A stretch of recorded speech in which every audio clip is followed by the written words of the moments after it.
पळय ऑलरेडी हांव उलयल्लें आसा ताजे बद्दल परत कितें सांगू how many time should I say it जे कितें आसा I think lot of locals lot of our ladies yesterday local villagers I think they had gathered outside the panchayat and तांणी ज्यांचे पळय अक्यूज्ड आसा न्ही तांचे पळय जे पेरंट्स आसा they were जे आवयो आसा they were totally agitated आणि because the boys are just only earning members in the family and they have been falsely implicated. They are not actually, they were not even present there, they were just innocent bystanders. So ताजे खातीर so all the villagers were agitated yesterday and तो पळय पोके आसा who has filed this complaint तांचे पळय neighbors आसा they spoke to the media yesterday saying because he has been harassing them.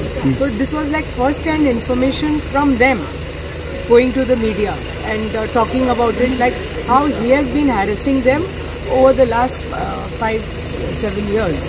Do you feel that this case आता फाटी घेतलो काडटलो ते but the case मागला बद्दल कोण तो पुलिसांच्या नो पुलिसांकडच्यान तुम्ही काल ते प्रेस कॉन्फरन्स घेतल्या लोकांनी तेंचे आमचे हे करता न्हू हय लोकांनी सांगलां कितें आमचेर इनजस्टीस जाल्या आमच्या भुरग्यांक हें केलां की जाता तितले बेगीन ते पोके आमकां हांगा पोके नाका म्हणून त्या गांवान राविल्लो आनी दॅट इज तांची ती भावना they were agitated so they said it but तशें there is a due course of there is a process न्हू ते तांणी म्हणलें की आमकां तो नाका म्हणून बट यू कांट जस्ट हें but the thing is that we have to see how this goes ahead we are there for our people आमी आसा I believe in every innocent person.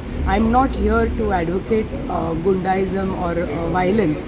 I don't advocate that and nor will I support anybody who is doing that. But at the same time, I can't stand here and get innocent bystanders being abducted by the police and being put behind bars who are innocent. You get the correct person who has actually lit fire. You have CCTV cameras, catch the culprit and you put a FIR on him. But because you are not getting the correct culprit, you can't just go around picking anybody and putting them behind bars. Thank you. That is my only thing. Yeah. Thank you.